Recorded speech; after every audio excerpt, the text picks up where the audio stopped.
Jadi Bible lovers, jangan melakukan kesalahan Ustadz Masud ini. Kesalahan pertama, kesalahan motivasi. Kedua, kesalahan pengamatan. Dan yang ketiga menurut penanya, kesalahan tidak belajar bahasa Indonesia dengan benar.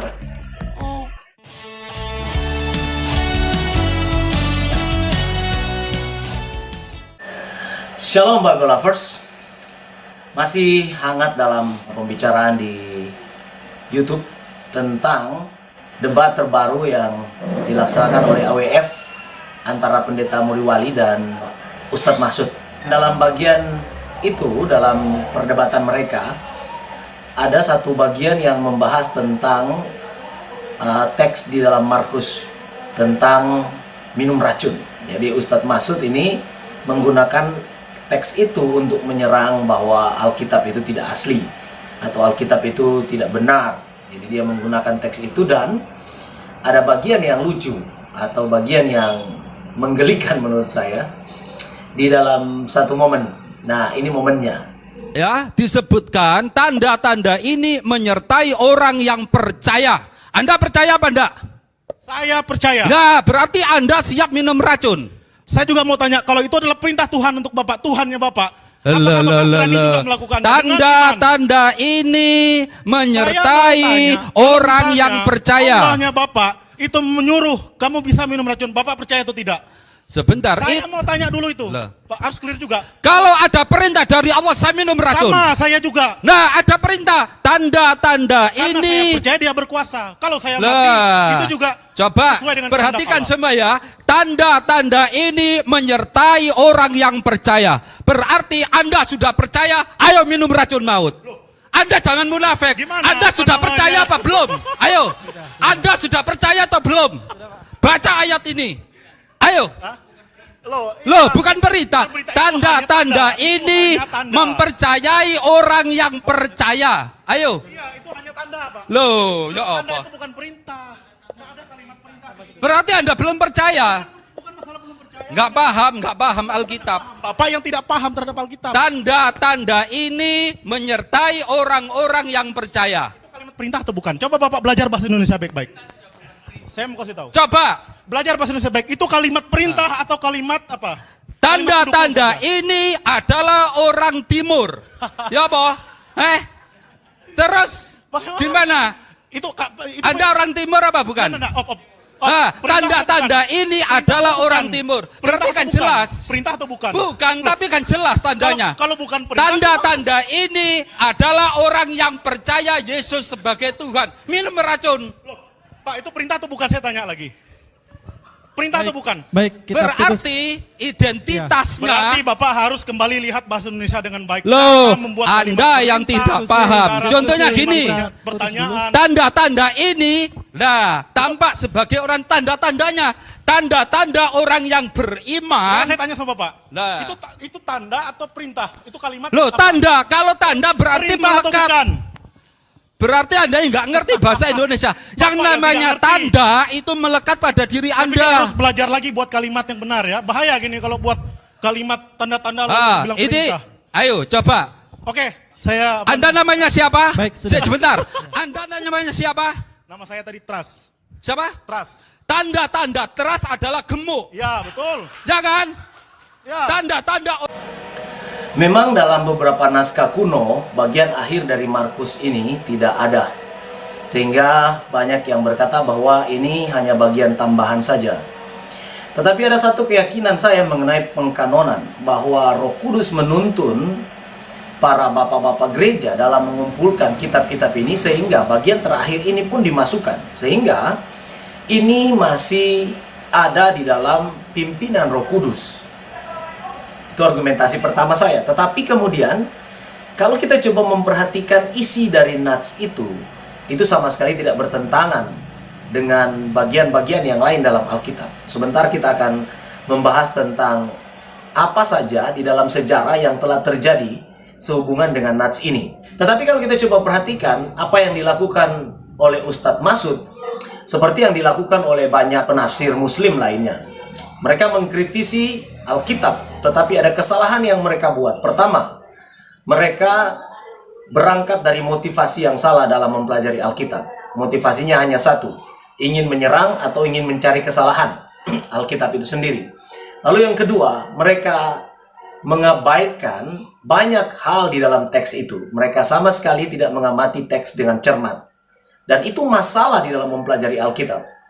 Meskipun kita berkata saya sudah membaca Alkitab, tapi Alkitab bukanlah koran. Alkitab penting untuk dicermati, diamati. Dan ini ada di dalam mata pelajaran metode mempelajari Alkitab. Sebagai informasi, metode mempelajari Alkitab ini di sekolah-sekolah teologi Injili dipelajari di dalam 3 semester dengan setiap semester itu 3 SKS. Berarti ada 9 SKS hanya khusus bicara tentang metode mempelajari Alkitab. Satu semester, mahasiswa hanya diajar bagaimana mengamati teks. Sampai ketika seorang mengamati teks, dia tidak akan kehilangan apa-apa, dia tidak akan ketinggalan apapun. Begitu cara menggali firman. Karena kalau kita tidak menggali firman dengan cara yang demikian, maka kita akan kehilangan banyak berkat. Atau kalau kita coba perhatikan apa yang terjadi pada Ustadz Masud dan teman-teman yang lain, teman-temannya yang lain, rupanya mereka sama sekali mengabaikan prinsip-prinsip metode mempelajari Alkitab. Ada satu statement yang menurut saya merupakan bukti bahwa Ustadz Masud sama sekali tidak melakukan pengamatan dengan benar.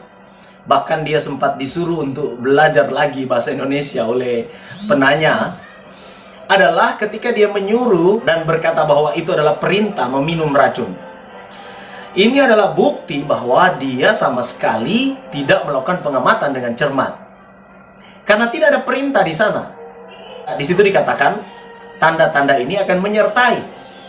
Dan Pendeta Muriwali sudah menjawab bahwa dalam konteks penginjilan itu bisa terjadi. Nah begini, pertama, kalau kita minum racun hanya untuk mencobai, kita sama saja mengikuti perintah iblis. Ingat, waktu Tuhan Yesus di padang gurun, ayat ini bukanlah perintah untuk minum racun. Itu omong kosong besar jika kita berkata itu adalah perintah minum racun. Ayat di atas adalah janji yang diberikan kepada orang percaya yang menghadapi bahaya semacam itu. Dan ketika dia melayani Kristus di dunia ini, adalah dosa yang besar ketika kita mencobai Allah atau dengan sengaja mendatangkan mara bahaya atas diri sendiri. Yesus sendiri tidak mau menjatuhkan dirinya di atas bumbungan bait Allah. Meskipun dia tahu bahwa hal itu tidak akan berakibat apa-apa padanya. Dia sudah tahu, tapi dia berkata, jangan mencobai Tuhan Allahmu. Itu dalam Matius 4 ayat 5-7. Di dalam teks ini, kalau kita coba mengupasnya, pertama kita bisa menemukan bahwa di situ ada orang-orang yang percaya. Ini yang dipaksakan oleh Ustadz Masud. Orang-orang percaya ini dalam bahasa Yunani adalah tois pisteu sasin. Ini menggunakan bentuk aktif partisip dari kata kerja pisteu, ya. Jadi bermakna bukan hanya sekadar percaya, tetapi ada tindakan partisipasi atas iman yang dimiliki. Jadi itu bentuknya aktif. Ini bisa terjadi jika seseorang benar-benar di dalam pelayanannya dia bergantung mutlak kepada Allah. Dia bertindak sesuai dengan imannya. Imannya aktif. Itu terbukti dari pekerjaan dan perilaku yang nyata. Mencoba untuk meminum racun tanpa ada tujuan apa-apa atau di luar konteks penginjilan dengan sengaja, itu bukan iman yang aktif. Itu ketololan. Nah, lalu kemudian di sana ada kata-kata tanda-tanda. Tanda-tanda itu bentuk jamak dari kata semeion, tanda. Ini membedakan orang Kristen dengan orang lain. Namun tidak dimaksudkan untuk semua orang Kristen. Melainkan orang-orang tertentu. Karena masing-masing orang percaya diberi karunia-karunia khusus. Dan ini yang tidak dipahami oleh teman-teman muslim termasuk Ustadz Masud itu. Akan terjadi hal semacam ini. Akan terjadi keajaiban dalam pelayanan orang percaya, dalam pelayanan saya, dalam pelayanan Anda, jika itu dikehendaki oleh Roh Kudus. Seorang Kristen akan mengalami hal semacam itu atas izin Tuhan, atas izin Roh Kudus. Kalau kita coba mempelajari sejarah gereja mula-mula, kita tidak perlu meragukan bahwa itu teks yang dimasukkan atau teks yang tidak perlu diambil atau harus dibuang. Kita tidak perlu meragukan itu karena apa yang tercatat di dalam bagian ini itu terjadi di dalam sepanjang sejarah gereja, dalam pelayanan orang-orang percaya. Dan sebenarnya masih terjadi sampai pada masa kini. Hanya saja mungkin Anda akan meragukan, wah itu tidak tertulis dan macam-macam alasannya. Tapi begini, misalnya, pertama, berbicara dengan bahasa baru. Kalau kita coba lihat teksnya lagi, tanda-tanda ini akan menyertai orang percaya. Ada yang berbicara dengan bahasa baru. Itu terjadi dalam Kisah Para Rasul pasal 2, ayat 4. Pasal 10, ayat 46. Pasal 19, ayat 6. 1 Korintus 12 ayat 30, 14 ayat 1 sampai 40. Kita bisa melihat para pelayan-pelayan itu berbicara dalam bahasa-bahasa baru. Jadi nats ini tidak ada masalah dengan hasilnya atau dengan outputnya. Itu terjadi. Janji itu digenapi oleh Tuhan. Yang kedua, mengusir setan. Mengusir setan juga nampak di dalam pelayanan gereja. Dalam Kisah Rasul pasal 5 ayat 15-16. 16 ayat 18, 19 ayat 11, 12, semua digenapi. Tidak ada masalah itu. Lalu kemudian lolos dari maut meskipun digigit ular berbisa. Paulus pernah mengalaminya. Ketika mereka karam kapal, mereka terdampar di sebuah pulau. Lalu kemudian seekor ular menggigitnya. Lalu orang-orang berkata, oh orang ini benar-benar dikutuk Tuhan. Padahal sebenarnya tidak. Dan tidak jadi apa-apa pada dirinya. Ini salah satu bukti. Lalu kemudian menyembuhkan orang sakit. Dalam Kisah Para Rasul, kisah pelayanan Petrus, kisah pelayanan Paulus, bahkan sapu tangan mereka itu bisa menunjukkan keajaiban. Tapi bukan karena sapu tangannya atau bukan karena orangnya, bukan. Karena Tuhan yang bekerja di sana. Dan ini bukti bahwa teks itu bukanlah teks omong kosong. Kalaupun nanti ditambahkan di belakang hari oleh bapak-bapak gereja yang terlibat dalam mengumpulkan kanon, mereka sudah melihat kenyataannya, mereka sudah melihat pengalaman pelayanan gereja.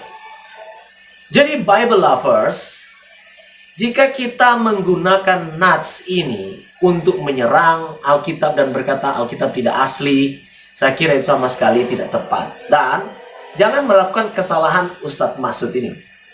Kesalahan pertama, kesalahan motivasi. Kedua, kesalahan pengamatan.